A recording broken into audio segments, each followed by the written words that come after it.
and I want to introduce them. One is Gina Mortellera. Is that correct? Why don't you stand up? You're our programming manager? Is that correct? Systems and programming manager. Glad you're joining us. You've been with us now for, what, 3 months? Yeah? And Becky Markovich. Will you stand up? Becky is Irene Moreno's replacement. Irene had her goodbye party yesterday, as you may know. Joe, I wonder if it's possible to go around to San Francisco, probably A, and see if we can talk them into turning that down ever so slightly.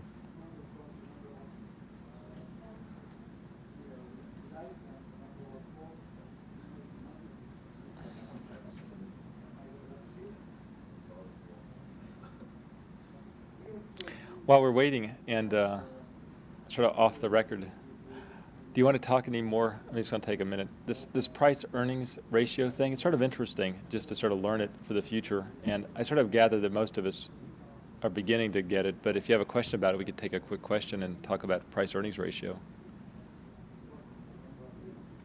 One subtlety to the thing is they generally traded on what your expected earnings are this year, not what they really were last year. And in the Wall Street Journal, they print the multiple. Right next to your stock price, they print what the ratio is between today's price and last year's earnings.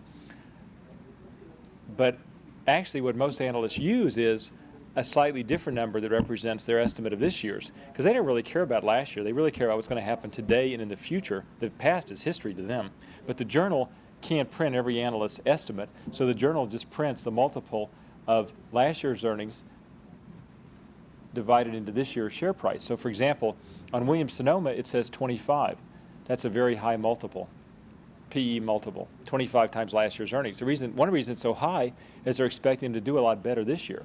So maybe it's really only 15 times this year's expected earnings, which would be a little more normal. And when they say Walmart has a ratio of 30 times last year's earnings, that's really a ratio of about 20 times this year's expected earnings, because this year's are usually bigger than last year's, right? You're supposed to earn more every year. So to get to $10, let's say, on a given stock price, 20 times last year's earnings or 15 times this year's earnings may both equal $10, because this year's earnings are supposed to be bigger. Therefore, you can multiply it by a slightly smaller factor. It's interesting because we use sort of the same factors in our analysis of our projections. We apply a factor. And that's all that stock prices are based on, is some factor that's price times a ratio times the earnings. So this little subtlety is just the way they talk about it in the trade is they go, are you talking trailing earnings or current estimate? And trailing earnings is what they print in the journal, because that's a fact. They know what that is. It's a hard number they can print, where the current year's estimate is sort of an ambiguous thing that different analysts have different opinions. Like right now, the estimate on the street for the sharper image is 55 to 60 cents is their estimate for us this year, versus last year's 70 cents. So one reason our multiple is particularly low, one reason among other reasons, is that it's 8 times last year's earnings, but that's about 12 times this year's estimate, or 10 times this year's estimate. If we earn 55 cents, 10 times 55 is 550, and we've been trading around 550. So they're actually trading us at about 9 to 10 times this year's estimate. Still pathetically low, but it's not quite as bad as 8. But it's sort of 6 to 1, half to 1. They're both such low numbers. All right, good work, Joe.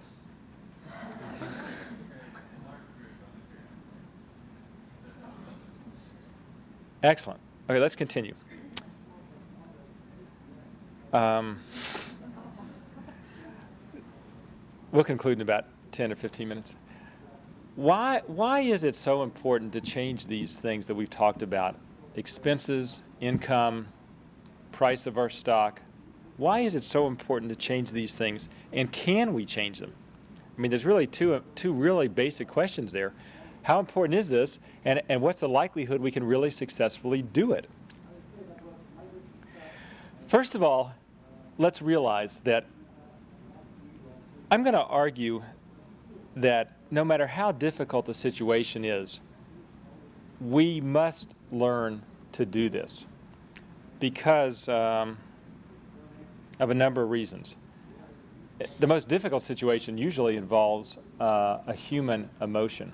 You know, it's so much easier, not that Sandra would agree with me, but it might be easier for her to say, it's easier to specify a different quality of supply and switch our order than it is to tell a particular employee or associate that works with you that they're not doing the work the way you'd like it done, and here's how I'd like to see it changed. That's harder to do because it's a human emotion. And it's very difficult for anyone to tell another human being that we need to see something changed. And yet, in a way, it's also very uplifting because the result, when you help that person to be successful at what they're doing by giving them a new direction or a new expectation or a different responsibility or less responsibility, the result is pretty soon you've managed to make them successful. And if they're successful, then you feel good about yourself, your team feels good, your group feels good, your department's working well, and generally it's a very fulfilling, rewarding experience. It might seem a little difficult at first, but the net result is always a positive one. They don't like disappointing you. And it really is your responsibility as a manager. I mean, that's why you're a manager in this company, is to do that, to exercise your responsibility as a manager and to get that result. Because it benefits you, certainly. It benefits the entire company in the long run, because it ultimately benefits the growth of the company, because there will be growth if there is successful planning that leads to this earnings that we've been talking about through this entire meeting. I mean, it's really that simple. Your management of those people and those things and those supplies and that time and the flow of events every day, your management of that is going to translate into those earnings, and that's going to let the company grow. And that growth is what creates the opportunity that we have all appreciated and enjoyed. Salary increases, we've certainly had those, and that's all been driven by our earnings growth. Bonuses and profit sharing. We have profit sharing in this company for everyone that's been here a certain amount of time, and we have bonuses for people at the management level and above,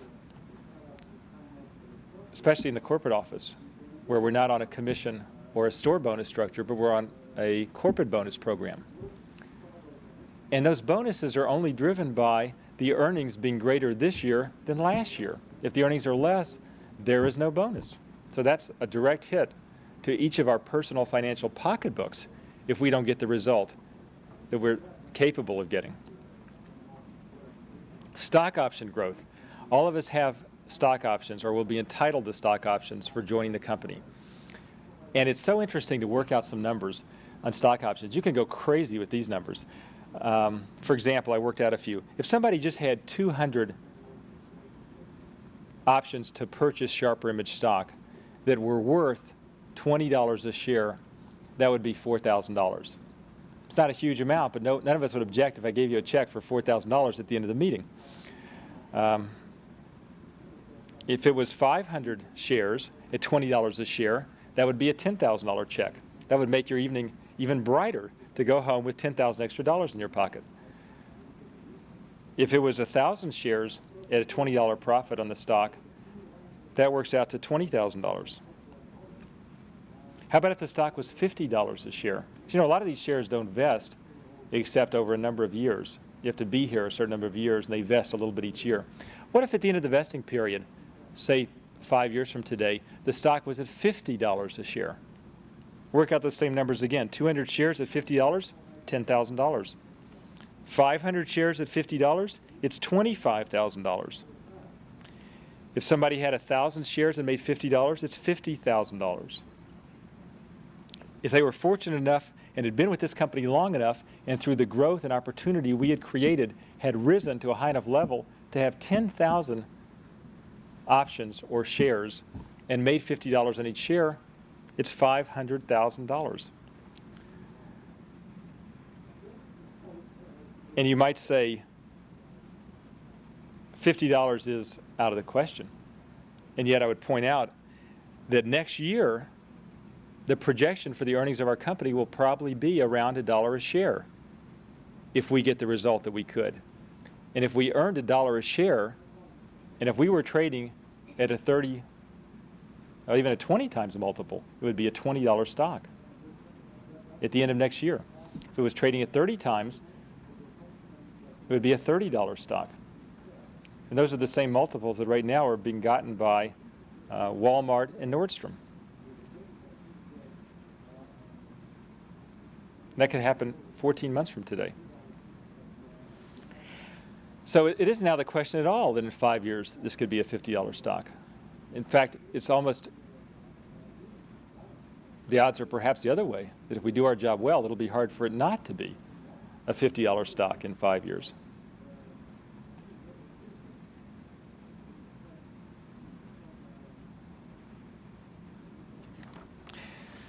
So those are a lot of the reasons why, to me, it's so important that we exercise our responsibilities as managers to get that result. Because I want to see that growth for you and for me, for all of us, to have the opportunity to get salary increases, the bonuses, the profit sharing, the stock option growth, just the opportunity to advance in our own careers and get more responsibility. And most importantly, because the second part of that equation that makes up the ratio that's applied to our earnings to get the price of our stock, that price-earnings ratio, the second part of that, the first part is expectation of consistent earnings. The second part is how professional is our management. And the simple fact is that the analysts, the people who make up the price of our stock every day, they don't really believe that we have professional management. It's reflected in our stock price. I've been told personally a number of times, I've been told by people who are analysts, who do trade our stock every day, that they don't believe that we have the professional management team that we need to go into the future. And they have told me that if we hired the professional managers, the professional store managers, the professional district managers, the professional regional managers, the professional accounting managers, the professional merchandising managers, the professional data processing managers, if we hired the right professional people, we would get a higher multiple.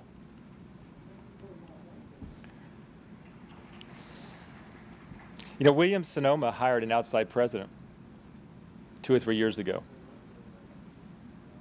He didn't know much about their business, but the price of their stock went up. He left 18 months later. They hired another professional manager. Price of the stock went up some more. Trades at 25 times earnings. The Gap hired a new merchant. As you may recall, the stock went to $80 a share. Never been higher in its life. It eventually dropped back to 30, but it's still trading at 17 times earnings.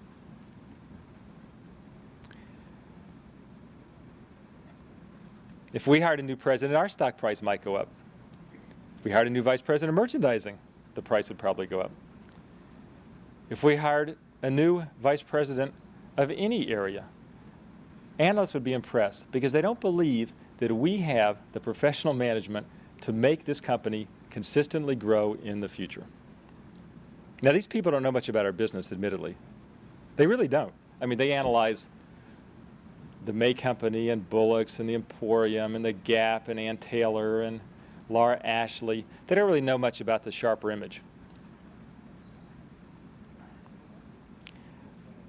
But one thing they do sort of know is they do know that as we grow from a zero-size company to 100 million to a 200 million size company, they know that a lot of things take place.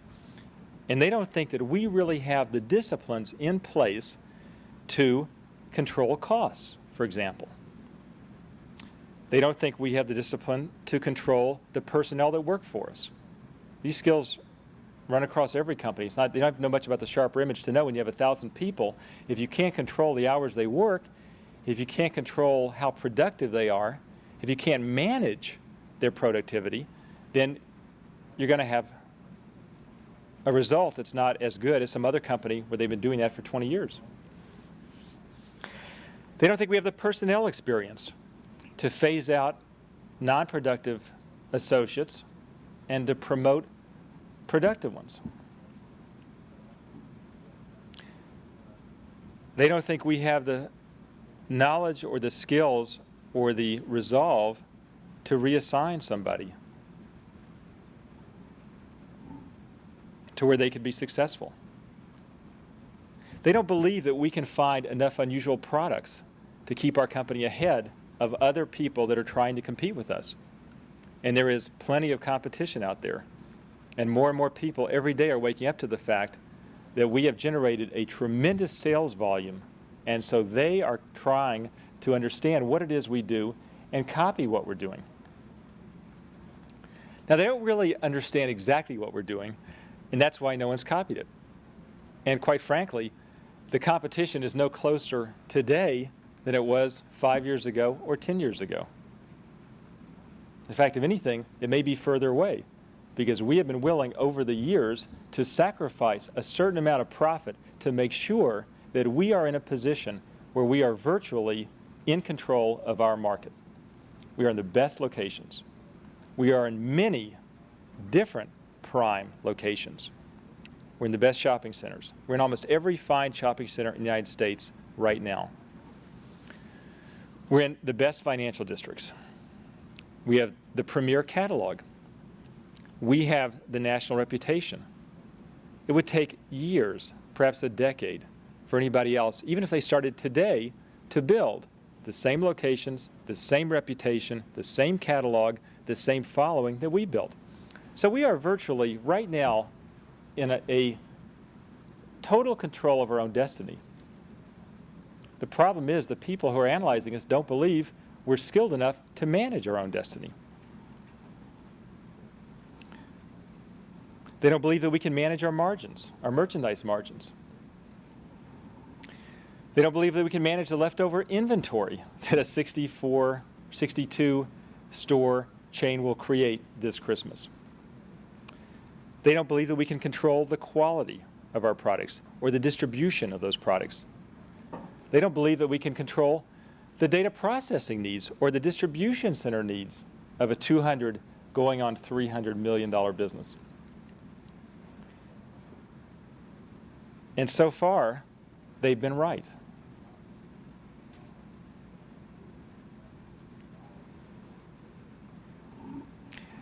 They knew something when we reported that fourth quarter last year that told them somehow we were going to get ourselves into a problem. And they were absolutely correct. Maybe it was luck that they were correct. Maybe they just suspected something. Maybe they knew this happens to every company that grows that quickly. But they were right. Margins were down in the first half of this year. We didn't control our margins. Expenses were up.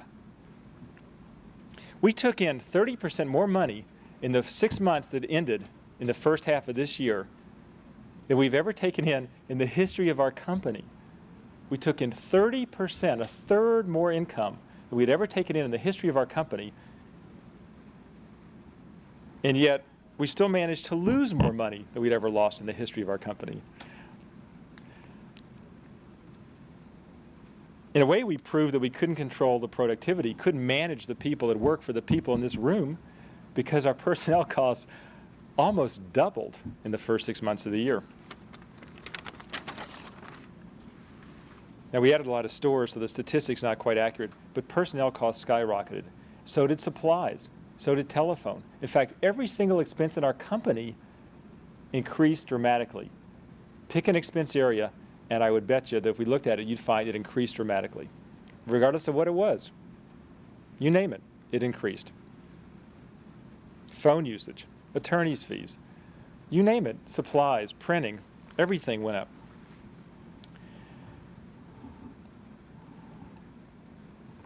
So we sit here today and we ask ourselves, this is a lot of sort of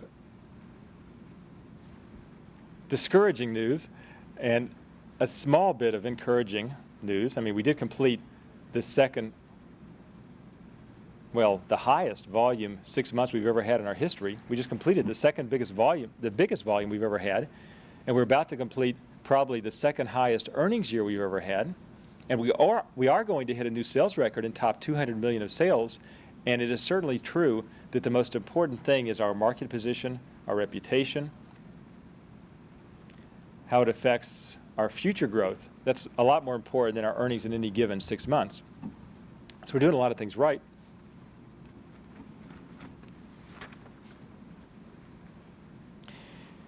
And we could probably agree that we are here today, sitting in this room, listening to this, because we want to satisfy ourselves through an interesting, rewarding, productive job.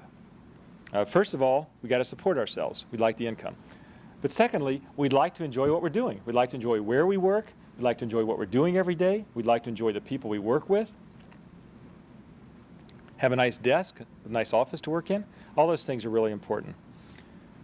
To be with people we like is one of the most important. And I'll repeat, I've never imagined that I would enjoy being with a group of people that I work with today as much as I do. But I really do. And when I visit the stores, I feel the same way. It's a fantastic company right now with a wonderful group of people. And we really, I think, enjoy working with one another. So that part is very good.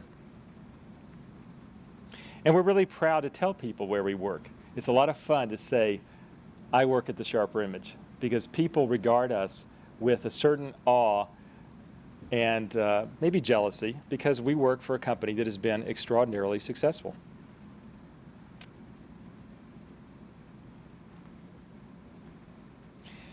And of course, we like to keep having the other things that are just income items: raises, bonuses, profit sharing, stock growth. And we can have all that if we continue to grow, and that growth is measured by the earnings. And if we stop growing, then we will have a very difficult experience, because we will have to face the contraction of everything we've done. We will stop adding stores. We will stop adding responsibility, and people will have no place to move up to. And that would be so discouraging, because it has been so exciting to see the responsibilities that we have created that people can move up and into. And as we get to be a bigger company, more of those will be created if we have the growth that allows us to continue to expand. So there are plenty of reasons why it's very clear that we want to do everything we can to make these earnings grow, and that the company grows, and that you continue to enjoy even more what you've been doing and to get rewarded for it. Can we really affect that? Can this group of people right here really affect what's going to happen the next 6 months, the next year? I mean, that is really the most important question. You know, we're a company that's always been known for giving people a lot of room to exercise their own authority. And I think, if anything, our company is known for giving people a lot of space in which to be responsible for their group. We don't have any company overhead watching us or saying, no, you can't do that, or you can't do this. We basically have pretty much control of our own destiny. So each of you in your own area really does have a lot of room. And as a company, we have total freedom to do whatever we want. And those that you supervise, hopefully you have some influence on. I mean, you manage them every day. They're under your direct authority. And things that you ask them to do, they probably would like to try real hard to do them, especially if you make it clear to them you insist on that. And we have done a lot to prove to ourselves in the past 4 or 5 months that we can move very quickly to change things. You know, we have engaged in a program to cut expenses and to improve margins, and we've done that in a lot of areas. We have improved our merchandise margins substantially. Maybe some we improved too much, but we have done a lot across the board to see our retail prices increase, and our merchandise margins are up about 5% compared to 4 months ago. We have done a lot to improve our expense level. We've cut the expenses in a number of areas, and we've done it very well and very quickly. So I don't think there's any real doubt that we can get a result. I mean, it would have been so much more difficult to convince you of that 4 months ago than it is today, because we've already seen tremendous gains. I could just list things in every area of the company that have improved, and I don't want to leave anybody out, but I can point out that we've improved our telemarketing efforts. I know we've lowered our abandon rate. I've heard that we've improved our customer relations response.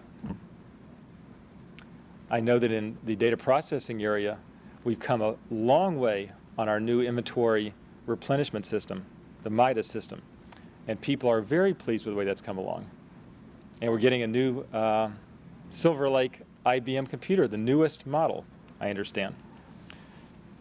I know that this year we've signed our leases earlier than we've ever signed them in the history of the company. And we have 17 leases for this year already signed. We've already opened about half of those stores, which is way ahead of last year. I mean, last year we didn't open 90% of the stores until October. So we are way ahead of last year in so many areas.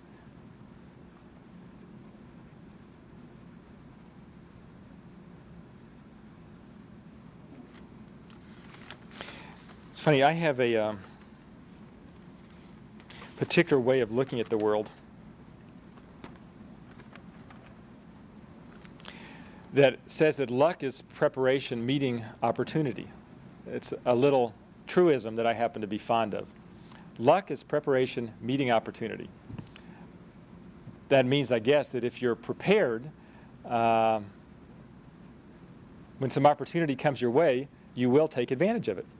And other people look at it and say, boy, was he lucky? Or were they lucky? Or was that company lucky?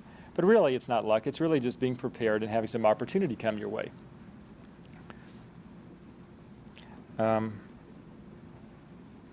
Last year, in the last half of the year, we had a lot of opportunity come our way. Our stores did phenomenal business, and we were pleasantly surprised to see the volume of sales that came in. And in telemarketing, I think we were pleasantly surprised to see the volume of orders that came in. And I don't think we were really very prepared throughout our company for that opportunity. We lost a lot of momentum, especially in the telemarketing area, and in the data processing area, because we didn't take orders properly, or we took them inaccurately, or we sent them out incorrectly. And we were really not very prepared. And so a lot of opportunity came our way, so much opportunity that even though we weren't very prepared, we still did really well.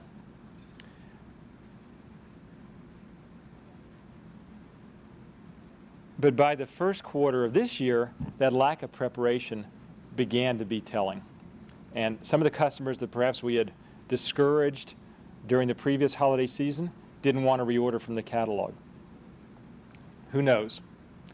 Or perhaps the fact that we were unprepared for last Christmas in some areas, by the first quarter of this year, perhaps that had spilled over into other departments, and perhaps we were unprepared in some other departments as well. But whatever psychology or momentum was taking place in this company, we were so unprepared by the first quarter that when opportunity somewhat evaporated because the sales weren't so good, coupled with our own lack of preparedness, the result was fairly dismal. Mediocre sales, high expenses, poor margins, poor productivity, lack of preparation combined with lack of opportunity. A very bad combination. Well, now we're through that 6 months. We have reported that 6-month period. It is history, and it will be a multiple of our stock price, which will be printed in the Wall Street Journal next year. But it's history. No one's trading on that anymore. All they're trading on is what is the future expectation of the consistency of our earnings, and what is their evaluation of the professionalism of our management. That's all they're trading the stock on today. The rest is history.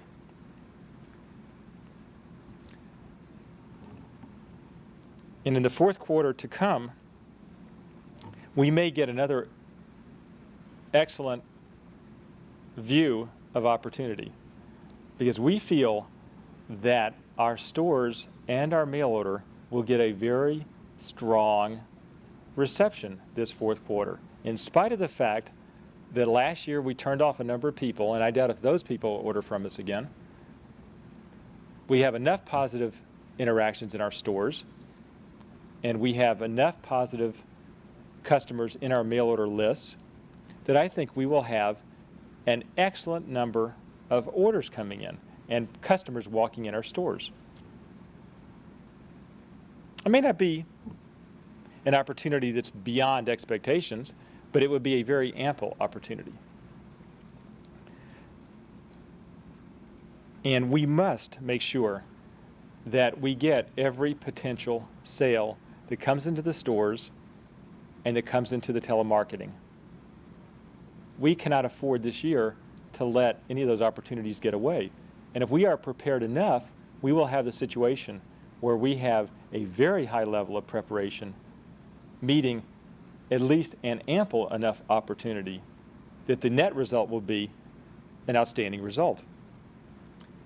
And an outstanding result this fourth quarter would go a long way to convince people that we not only have a future earnings potential that will be consistent, but that we are beginning to demonstrate a professional management. Because right now they don't think we can do it. They don't think there's a chance in this world that we will get above 55 or 60 cents a share for the entire year. And if we came in with, say, something equal to last year, say 70 cents, they would be amazed. And if we came in with 75 cents, say 7% above last year, they would be flabbergasted. And they still probably would not give us the multiple we deserve, if we're really as good as I suspect we will be. But they probably would begin to notice us, and they would say, well, can't quite write that group of young managers off yet. They are a little more professional than we thought. And if we continued into the first quarter of next year and smashed the crummy record of the previous year, then they would begin to notice again. And if we continued that into the second quarter of next year, and again demonstrated that we can exceed the previous year's quarterly report, they would again draw the same conclusion. They would say, gee, the future expectation here is getting very consistent. This group must be getting their act together and managing this company more professionally. Evidently, they can run a retail business and a catalog business successfully. But it's going to take a little time to demonstrate that to them. And we had that opportunity this last year. We came off a fantastic fourth quarter. People were amazed, but we couldn't follow it up with another success 3 months later. In fact, not only did we not follow it up with another success, we turned in one of the worst performances. So you can't blame people for being a little bit skeptical. But if they see 1 year, year and a half, 2 years of consistent results, they will accord us the multiple on our earnings that we would like to think that we deserve. But there are so many little things we have to do right between now and then to get there. And that's what's so, in a way, nice about this problem. It's a very simple human problem. It's just us, the people in this room, the store managers, the district managers, and the regional managers deciding that we will manage each little thing properly, that we'll make sure the phone lines are in place and that we have all the orders taken quickly and promptly during the holiday season, that all the mail will be opened properly, that we'll process the orders, that we'll send the picks to the distribution center, that we'll ship the orders out right away, that the Federal Express that we say will go out in 24 hours really does go out in 24 hours, or that we tell the customer it's not available for Federal Express. The simple little basic things, that every customer that walks in the store is greeted properly and handled properly, and that add-on sales are created when we can do that. That a return is converted to an exchange, not a cash refund, if possible. All these little things, that the productivity of the people underneath you is managed. Every little opportunity that comes our way the next 6 months and the next year, we have to be prepared to take advantage of. And if we do, everything will happen for us. We'll get the growth we want in earnings, and we'll get the growth we want as a company. And that growth will create the opportunity for us to grow professionally, to have more responsibility, to have our salaries grow, to have bonuses, to have profit sharing, to have our options be worth a lot of money. All those things are ours if we will just follow through and manage our own company and prove to ourselves that we are professional managers.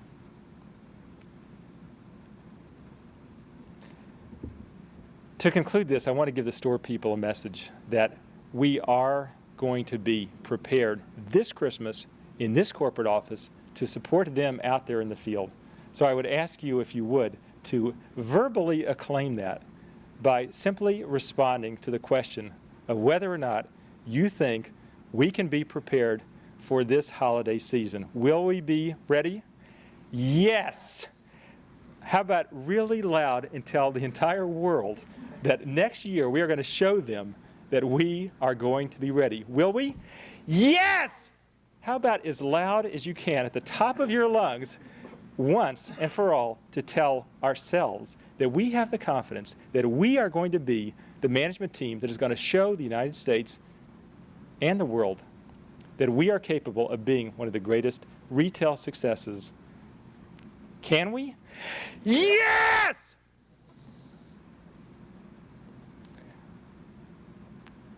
That's pretty loud.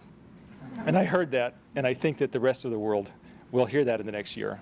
And thank you very much. We'll break, and if you'd like to stay around for questions and answers, we can do that. Thanks.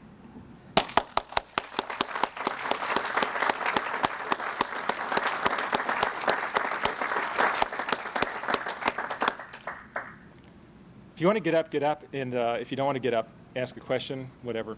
What suits you?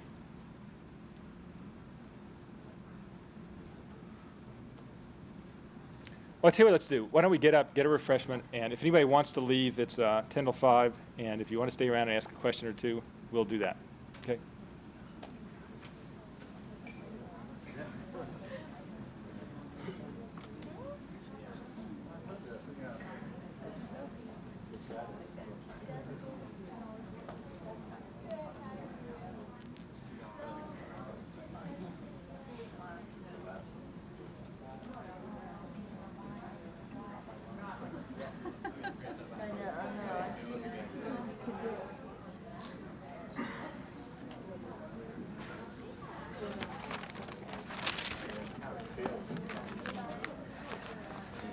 Came out terrifically. So, Oh, yeah? marvelous. The timing was a little halting at the end. It could have been a little more rapid. They got it. It was very sharp images.